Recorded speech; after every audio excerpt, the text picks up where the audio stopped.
Hello, please. Yeah, what's the problem, sir? We've just drove down our farm track. We've come across a Range Rover with 3 people in it. Yeah. Yeah, cheers, but there's dead.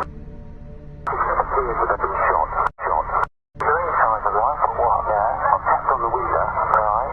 And they've not moved, and when I've looked, there's blood all over them. Colour? Blue Range Rover. A blue Range Rover.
Welcome to another Liquid Bullet production.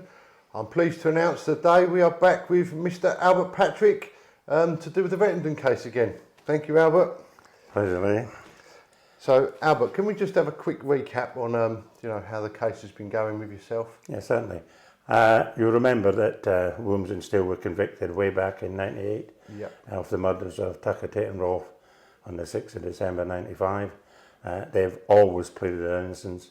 There's been an appeal court hearing, there's been, I've lost count of the number of CCRC applications, and I got involved way back 2 years ago now, in March 2020 by TMI. They asked me to independently look at the Vettenden murders and convictions and give my expertise, having worked as a review officer for 15 years as a civilian.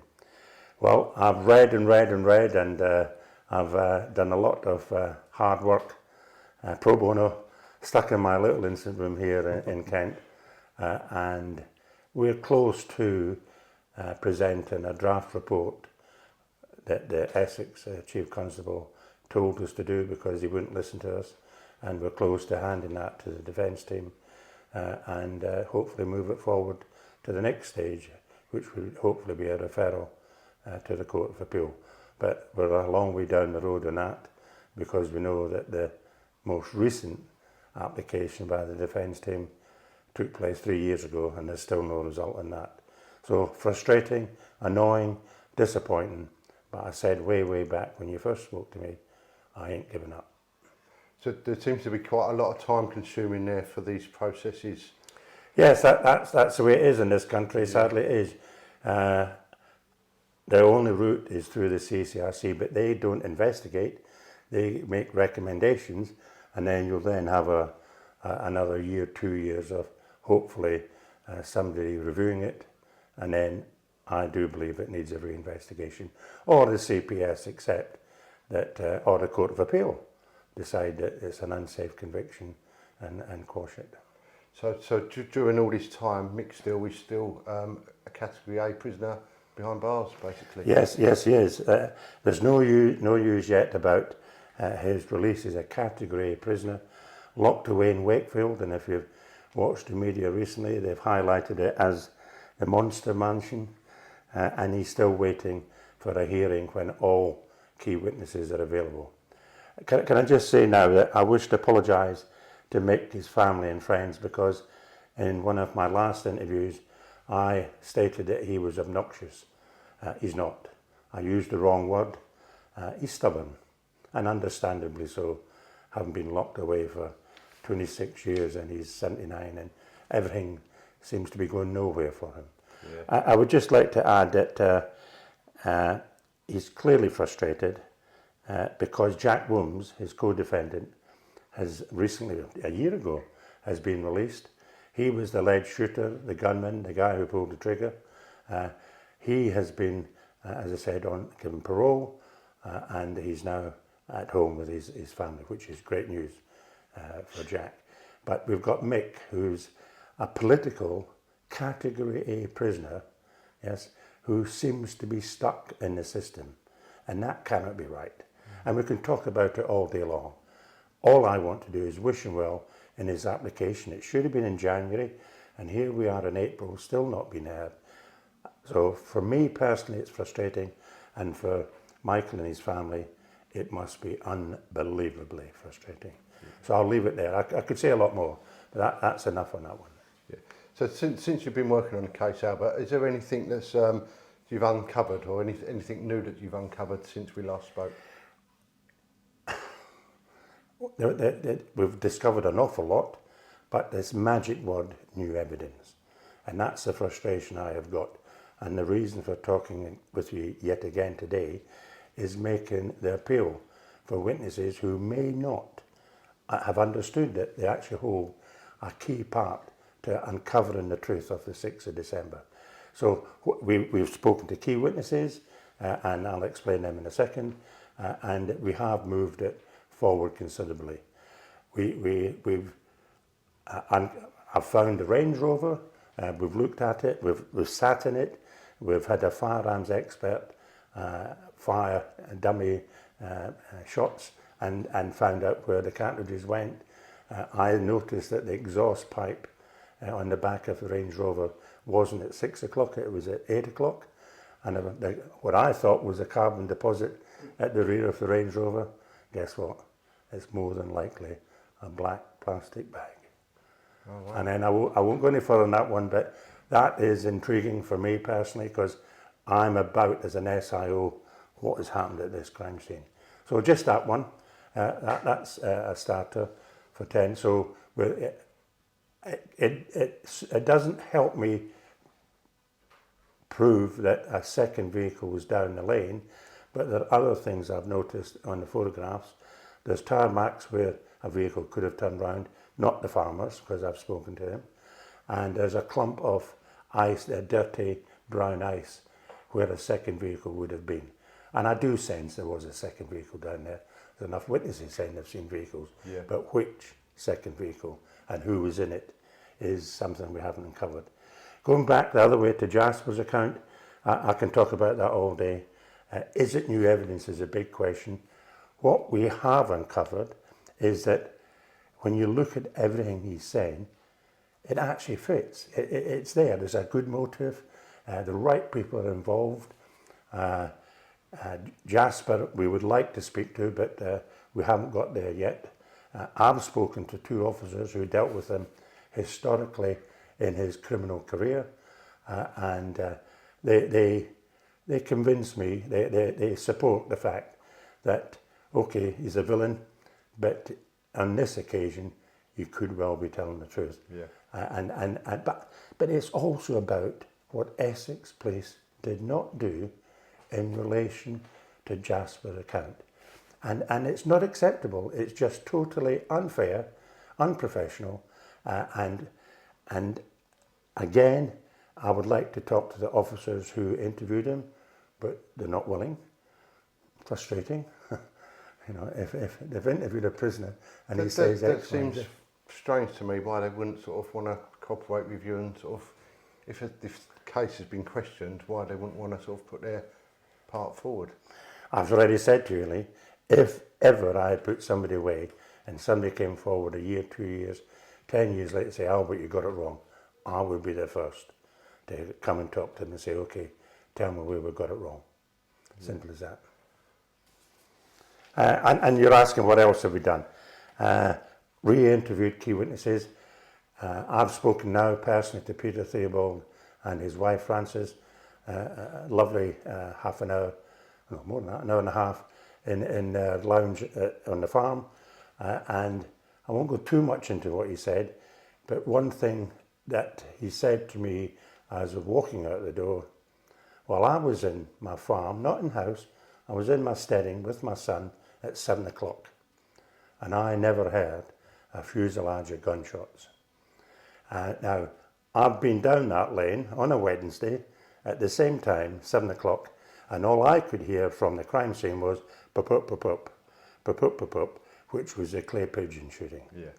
He's a firearms holder. He knows what a shotgun is.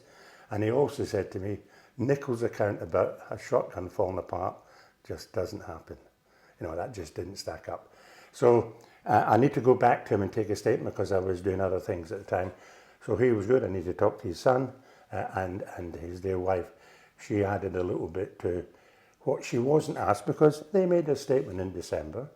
Nichols gives an account in May, June, but they never go back and say, well, try and corroborate what Nichols saying. Yeah. So that's something we're doing. Another very interesting witness is the farmer who heard gunshots, the fuselage of gunshots, and his timings fits in with the Jasper account, 12 to 12:30. It's literally just under a mile away from the crime scene. And he is very adamant that he knows what a gunshot is as a farmer. I was brought up in a farmer. I know what a gunshot is as well. And he says that that was a fuselage gunshot, not a one-off, two-off, 1-1, yeah, because a double shotgun will only fire two before you load up again. He's totally convinced it's a fuselage. So we hope to get an updated statement from him as well. And I don't think he was ever called to trial. But in any case, this has come up through the defence historically, but we're just going a little bit deeper into it and just see if they can enlighten us further as to what happened that night. Yeah. Has there been any new people brought into this sort of circle of questioning? No. Listen, David's got a very busy company that he's running. And he pulls his hair out nearly every day around to try and, well, COVID hasn't helped him. No. He's balancing the books. Burge, who's a retired DI from ESSEX, he's a historian. He does lectures all over the country and abroad. So he's been there. I'm the only one really who's got the time, but my frustration is for nearly 2 years I couldn't get out of this house. Yeah. Not allowed to knock on doors. Been to the crime scene, and let me talk to you about the crime scene. Wednesday the 8th of December, the team go to the crime scene and we reenact the timings of what Nichols said happened. We've done Jasper as well, but I'll come to that. So we've done what Nichols said happened, and we started at Mark's Tay, and we got the timings down to the halfway house, and then we got the timings from the halfway house to the crime scene, and also the Range Rover's timings. Essex Police did not do the Range Rover timings, but they did, on Nichols' account, on the 13th of June, record how long it took them. In the summer, the defence did the same exercise way back in December 1995, and I have checked Google Map and a route planner and the timings that we did with the review. 1844, the Range Rover cannot have been down the lane if it went to the Hungry Horse, went to the halfway house and then to the Hungry Horse. Just, in my honest opinion, impossible. Now, people will say, but you don't know what you're talking about, it's subjective, etc., etc. I won't labour the point now, but at 1844, the nearest the Range Rover could have got to the crime scene is the car park at the Hungry Horse. That's it, and it's another 10 minutes. It's quite a journey. And you know the journey, it's up through the turnpike and up and over. Yeah, and if that's in the dry as well, yes. You add the snow onto that. Well, I haven't even added the weather to it. I haven't made any account. 2 other points. At 1844, Pat Tate's cell site for his call from Sarah to Pat Tate, which lasted 4 minutes, 36 seconds, doesn't put him down the lane. Because I've been there, you've been there, there's a hill in the way, and Wickford is to to the south, and you cannot, and that's been proved by David Bristow, in his professional opinion, he would not have got a signal. He's within range of Wickford somewhere, and my question is, where was he, or where were they? And it doesn't mean to say they were all three together, because the big difficulty we've got in the review is proving categorically, and we're getting there, but that they were alive after 7 o'clock, and the time of death is so crucial. Yeah. Does that make sense? Yep. Yep. So what else have we got? Very interesting in this one. When I first started reading the material in this case was off the website, which was off the Boom website, I picked up on the fact that there was 2 sightings after 7 o'clock. I didn't appreciate the significance of 7 o'clock until I read into the case and picking up what the time of death was, according to the Crown. 2 sightings. The first one in the Orsett Cock public house. The landlord we've now identified as Anton Johnson, and the action, I'll just give you the number so that there's no debate at a later date. Action 516 was allocated for an officer to go to the public house and make inquiries about this potential sighting in the Orsett Cock. That was allocated, and the officer went there. He didn't give the name of the landlady because she was there, or the bar staff that were there, but it was a negative. The landlord, the content of which was the information, he was in America.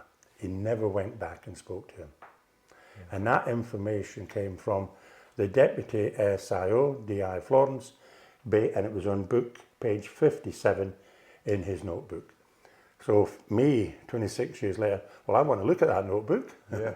I want to see what it's all about. And I want to talk to the officer who went in and say, well, what did you do?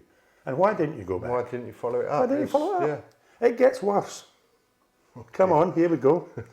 Action 539, raised from message 327. A person, I think it's a female anon, but I haven't drilled down deep enough on that, rings the incident room and says that the 3 of them were in the Fortune of War public house at 8 o'clock that evening. Which was Langdon. The Fortune, on the 127, is it? Yeah, he's on the 127. Allocated to the same officer who had the action for the first pub, the Orsett. Guess what? No result, never went there. Nothing on action. So we don't know what he has done in relation to that potential sighting. The person who rung up also gave other information. This is a lady information. Gave more information, which is interesting. It says, basically, the killer is believed to live in Stanford, La Hope. He's a hard man. Rob's funeral is going to be a big one, and mentions 8 o'clock we were in the pub. They were with another male, and they all left together. So those 2 possible sightings, and I use the word possible because it could have been nothing. It could have been nothing. What the detective sergeant who took the note did say was, information sounds very genuine and may call back with an update. Wow. Go to the pub and find out what it's all about. That could be quite some vital information there. Missed. Now, why is that missed? I think it's the pressure of the timing, because that was on the 15th of December, a whole load of other information coming in, and you don't have enough staff to deal. So I'm not giving them an excuse out, but as the time goes by, and if a review team had reviewed that, like I had been doing, as I said in my job before retiring full time, is you would have picked up on that and you would have made a recommendation, go back and firm up on that action. So 2 potential sightings that would absolutely kill the Crown's case, that they were dead by 1859. So that's been hard work and that's been interesting. Sadly, the landlady, we've made our inquiries, the landlady at the Fortune War has passed away, and the landlord, he does want to talk to us, but we're working on it. What does he know? more importantly as well is, were you the public in that pub at that time, and did you see anything untoward? Or, not untoward, did you see 3 big heavies, and that's what they were, and someone else in that pub that night, and what vehicles were in, and what time was it? So I think I've laboured that one, but it's a new since the last time we spoke. Yeah. What else have we? Excuse me. Oh, I've already said about going to the crime scene, so I won't talk about that one. Some officers have come forward from Essex, which is great, and one officer in particular, he was part of the dive team who went down in the Arc Pit where the drugs were found on DCA's involvement with Nichols, and he was also part of the firearms team that looked after Nichols whilst he was waiting to give his evidence. I don't wish to say everything he said, but he's saying enough for us to be hugely concerned now, even more so, that how Nichols was dealt with by Essex Police was totally wrong. And my statement as to how he was dealt with, his evidence was bought. And there's a whole load of points that we'll be bringing up in the report that support that. So, just go back to Blogs 19 in the book that he wrote. That for me, as soon as that was uncovered, you pulled the plug, come on. Just not allowed, sorry. But I'm not here to second guess other decisions. I might not know all the information. We've applied in a Freedom of Information Act application to Essex Police Chief Constable on 2 operations which were corrupt inquiries, and they were some of them relevant to the officers who were involved in the investigation. So we haven't had a result on that yet. We haven't had a response yet, but hopefully that will come. Not sure if it's going to take it. If they're not going to allow us to examine the case papers, I doubt if they're going to let us look at. And the 2 operations are Operation Apache and Operation Grenadier. So that's on the corruption side of this whole investigation. And I'm not saying every cop in Essex is corrupt. There may have been 1, maybe 2, who've managed to, do what, and I'm not sure what they've done yet. If they, we need to look at the case papers to pick up on why those operations were started in the first place, and if there's any connection to the Rettendon murders. I suppose the one bad apple can make the whole cart look. Absolutely right. Absolutely right. And when you look at the relationship that Donna Jaggers, or her account, and what she said in her statements, she never made a statement for 3-4 weeks. She was the appeal, wasn't she? She said that Rolf left her company at the lakeside after being dropped off, and they were off to meet Mickey the pilot. Yeah, and that's what she said. And when you look at the Uzi submachine gun, and she gave evidence against Mickey Bowman, and he was charged for possession of it, but it never went to trial. She was charged, but it was discontinued. I want to know what that's all about. And I know there's been some questions asked of Mickey Bowman. He used to live 2 miles down the road from here. Oh, did he? So I wish he's not there now. Sadly for him, he's locked away. So if he had lived local, I've been in the pub blinking while talking to him by now. But that hasn't happened. We've asked his solicitor to make contact, so we'll see where that takes us. Where is he now? So he's in the Midlands somewhere. And he's still serving? Since 95, he's been arrested again. Nothing to do with Rettendon. So I think it was 3 or 4, no, longer than that, 5 or 6 years ago. I noticed it because he made an appeal, and the judge said, "You're wasting my time," and gave him another 6 months. So I'm sure he won't be happy. So he's up in a prison somewhere. He might be in Monster Mansion, you never know. 2 Micks in the same prison. So I think that's where we are. We're preparing a report, as I said. That's a draft report, and hopefully that will be ready very soon. So Albert, I understand there was a sighting at 11 p.m. Could you tell us a little bit about that? Yes, that's interesting. We picked up on it about 4 or 5 months ago. Again, reading the CCR applications, and what we've got is there was 3 men on their way to work at the Retterton roundabout, and their timings they put between 11:50 and 11:20. Wasn't 100% sure. One of the witnesses, the driver of the vehicle, is very adamant, because we've spoken to him, that he had a road rage altercation with a Range Rover. And from what he says, they were more than likely the victims in the Range Rover, because he gave part index number and he described the build of the three. Yeah. And at 11 o'clock at night, there's not too many No. three heavies in a Range Rover.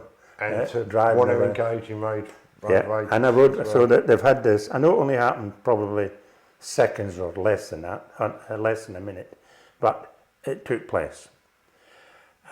He rung Essex Police, nothing happened, never got visited, and by pure luck, years later, the defence solicitor got this information. They interviewed him, they made statements, and it went off to the CCRC. The CCRC interviewed him, and the words were plausible account, because I've looked at it, plausible account. Well, the bottom line is it was not a referral, and I would like to talk to the case officer to understand his thinking more so than what's in his writing as to why it wasn't referred. Yeah. So, and the statements the defence didn't have because they went off the CCRC. We've asked for the statements and we're waiting to see them. So we need to see in writing what those witnesses said they saw. Yeah. And then go back to them and say, okay, here we are, much like the farmer who heard the fuselage and Peter Theobald, who's got more to add. In the time of 26 years, is there anything you can add? Are you still sure what you saw and what happened that night? And it was that night, you know, the weather was right, he's going to work, etc. So, and he told his wife, and it's come to a dead end. It just seems to have stopped in the system of the CCRC. So we're very keen to progress that. That's another point. So you've now got potential sightings in the Orsett Cock and the Fortune Wall. You've got a strong sighting, we believe, of all three in the Range Rover at the Turnpike. Okay, it's not going up over the hill, but it's going the back way. But they've still got an hour of where were they before, and according to Jasper's account and Roger's account, that the noise and the murders took place gone midnight. Yeah. And then so that to me is good news, and we're progressing that, and there's still work to be done in relation to that potential strong sighting. Yeah. To just pick up these, you mentioned about the CCRC. Can I just ask you a little bit about your application to the CCRC? Right, yeah, let me talk you through that. Essex Police told us that the only way you're going to progress what you're saying, Mr. Patrick and Mr. McKelvey, is put your application through the CCRC. Yeah. Now, we would, from what we uncovered even a year ago, we could have done that.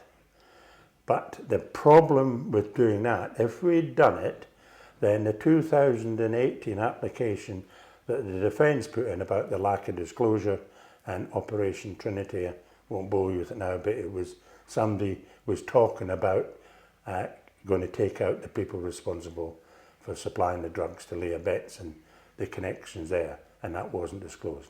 If we had added what we have uncovered, that would have delayed it another 3-4 years. And if Michael is, I'll use the word lucky, because it is going to be lucky, that he gets a referral from his solicitor's 2018 application, then we can add on to the Court of Appeal everything that we've uncovered. Yeah. So, bit of tactics, totally agree with it, and, well, we're not ready yet. We want it to be a spot on, you know, bloody hell, what's happened here? Even, I would like to think the Chief Constable of Essex and his management say, well, there's a problem here we've got to look at. Yeah. Albert, can I just ask you a little bit about the actual court case itself? So, at the time you had Nichols' sort of side of the story and Jasper's.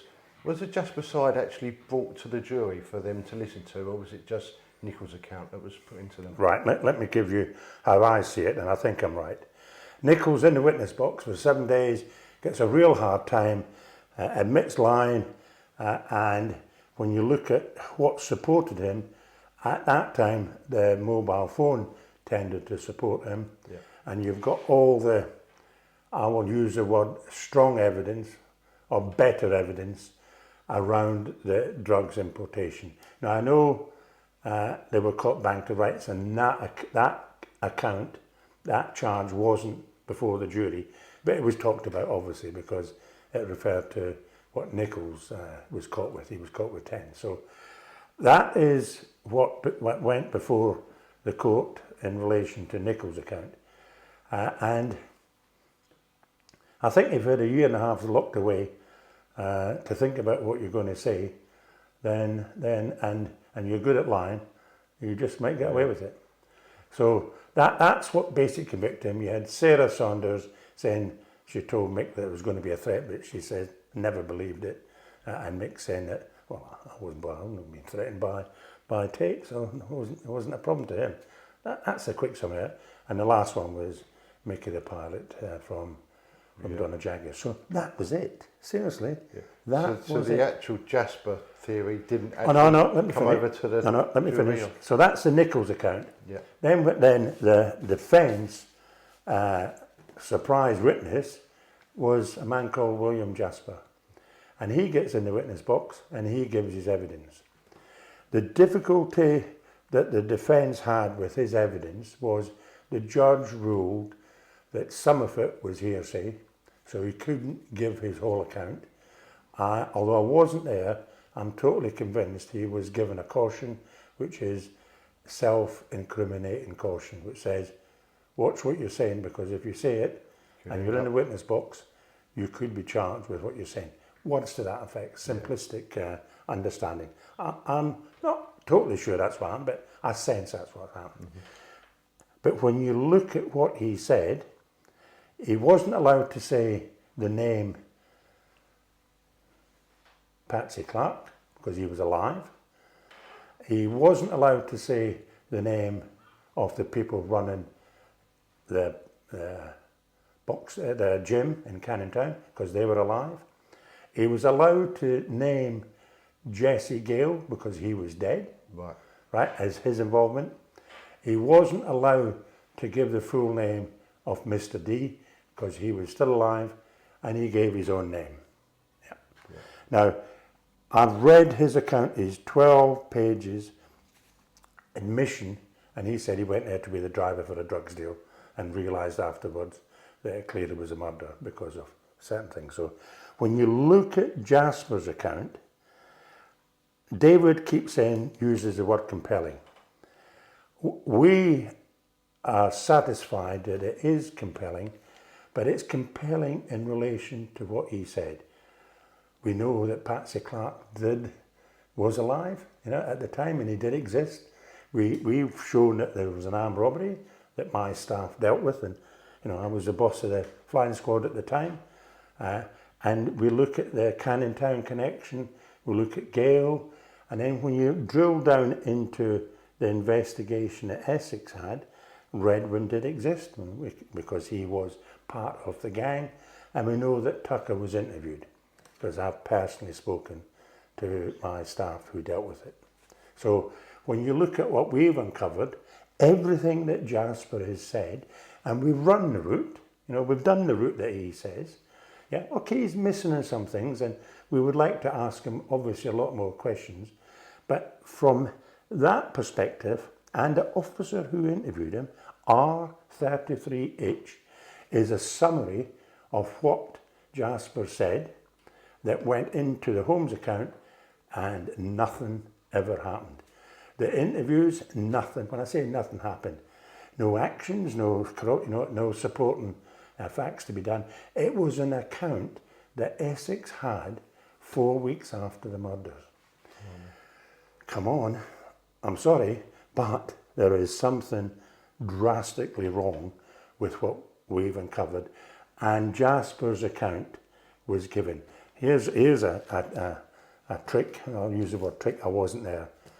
Jasper comes out the witness box at lunchtime and he allegedly goes to a wink to Mick and Jack in the dock, and the Crown prosecutor raises it when he gets back in the witness box.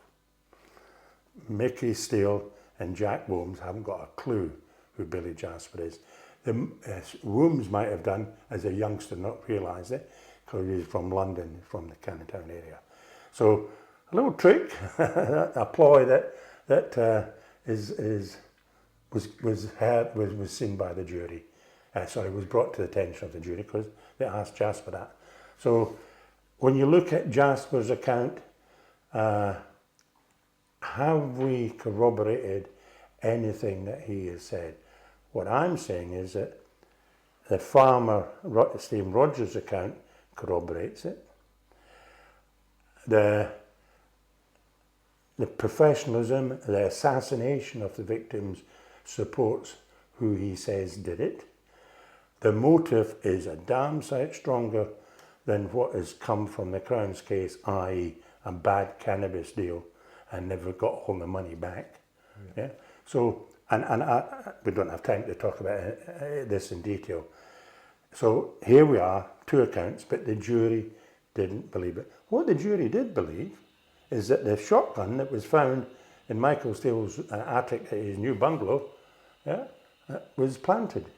Yeah, he never ordered it. The jury found him not guilty, and Nichols put it there, and the jury found him not guilty of that. Yeah. Yeah, and then also the mobile phones. If you go back to the mobile phones, and that's part of the timeline that, I think we'll talk about it now because it's something that I don't think is commonly known. Talked about the 1844 call down the lane, and that. 2 calls were made by Michael Steele to Jack Wilms, 1803 and 1809. And the Crown's case is that Steele was in the car park of the halfway house, and Nichols was in a lay-by literally 300 yards up the road with Jack Wilms. That's what the Crown's case was, 1803, 1809, and the prosecution expert witness tended to support that. Yeah. David Bristow, who is the best mobile phone expert in the country at the time, called by the prosecution in more cases than you've got dinners, gives evidence for the defence and says there was a thing called Jury Hill in the way, and the signal was more likely to be the village, Bulpin village, from the Childer Ditch cell site than it was in the car park. Yeah. And I'll ask this. At 1803 and 1809, you've got Steele, who has just left, changed over. Nichols has gone into Jack Wilms in the lay-by when they're trying to put false plates on a beaten up 50 quid's worth of Passat vehicle that's going to be used as a getaway vehicle, and the biggest assassination in the country is in the lane. What were they talking about? What you could have just popped up the road and said, yeah, what were they actually saying? And Nichols never mentions it. He never talks about those 2 calls, and the officers who interviewed him never talk about it. When you drill down into those 2 calls, there is far too big a waiting time, either at Marks Tay or at the halfway house, for the Range Rover to arrive, and that could only have got there between 1826 and 1830, and Nichols says in his evidence twice 1830 or just before, and he then took Wilms off to the crime scene. Yeah. Traffic was heavy, it was slow, couldn't get going. So from me as an independent looking at Nichols' account, I'm sorry, but the jigsaw puzzle just does not fit, and simple questions, the corroboration. Not a single thing's done in the pubs either, the halfway house or the Hungry Horse, or even Marks Tay. Okay, they checked on the battery, but the battery was about 2 months before, and are you really going back to your van to put a bulb in and then come back to Steele? So lots of huge, huge concerns that just don't fit. Yeah, just for me, my personal opinion, obviously if the jury had this information now, I don't think the same result would be. Yeah, the law's changed as well. The problem the defence had in this case is a lack of fair disclosure, because the telephone schedules were dumped on defence miles long, weeks before. Document 196, I'm not sure if that ever appeared. That's all the intelligence minus Jasper's account, by the way, so that's not on there. They never got that. And I think if the account that was left on file for the time being, not heard at the trial, i.e. the day of arrest, then the real truth would have been uncovered, and a lot more facts of actually what did happen based on Nichols' account and behaviour with DCA in relation to the day when he was an informant, and what happened on that day in question and the days leading up to it. Yeah. So lots of, again, I haven't seen all the documents. I've seen a damn sight more than most people, and seriously, I need to see them all. I would love to go back to the very start and do it again. Work your way through. Work your way through it. And I'm sure we'd uncover evidence, real new evidence, that supports whoever pulled that trigger. Some great information there, it's been brilliant.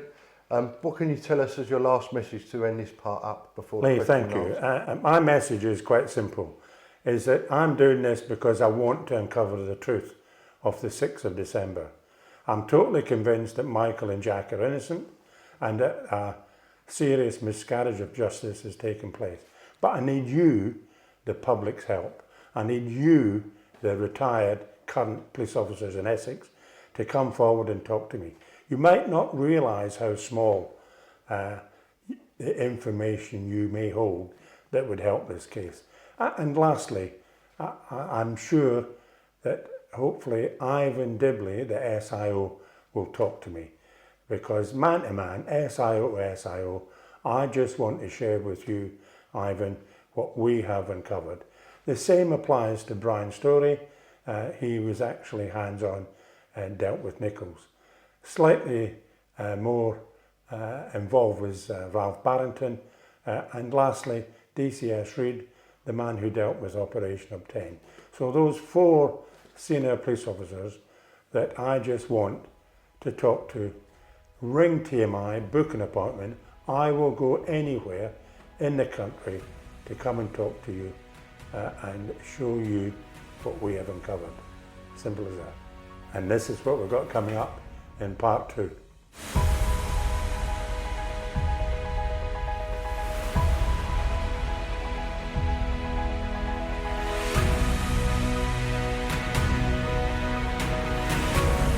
In relation to 7 p.m, the only person who says they were dead and killed at 7 p.m.